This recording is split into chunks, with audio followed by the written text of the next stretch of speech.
கும்பம் சொன்னாலே குடம், கலசம். வீட்டில் கலசத்தை வச்சு அந்த பூஜையை பண்ணணும்.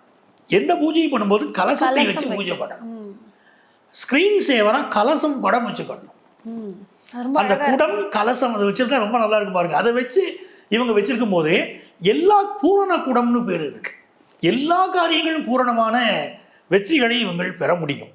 இவங்க என்ன செய்யணும் அப்படின்னு கேட்டிங்கன்னா, பெண்களுக்கு தேவையான உதவிகள். தேவையான உதவினா எப்படி? ஏழை பெண்களுக்கு அவங்களுக்கு வீட்டுக்கு தேவையான பொருட்கள் வாங்கி கொடுக்கலாம். அவங்களுக்கு கல்யாணம் ஃபிக்ஸ் ஆகுது, அப்போ ஒரு குடும்பம் நடத்துறதுக்கு தேவையான பொருட்கள் இவங்க வாங்கி கொடுக்கலாம்.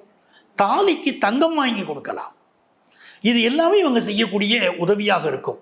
அதே போல கஷ்டப்படக்கூடிய பெண்கள், கணவனை இழந்த பெண்கள், அவங்க தொழில் செய்வதற்கு தேவையான உதவி, ஒரு அரசு உதவியை பெற்றுக் கொடுப்பதற்கு கூட இவங்க உதவி செய்யலாம் இல்லையா? அது பெரிய லாபத்தை கொடுக்கும். நிறைய பேருக்கு கேட்டிங்கன்னா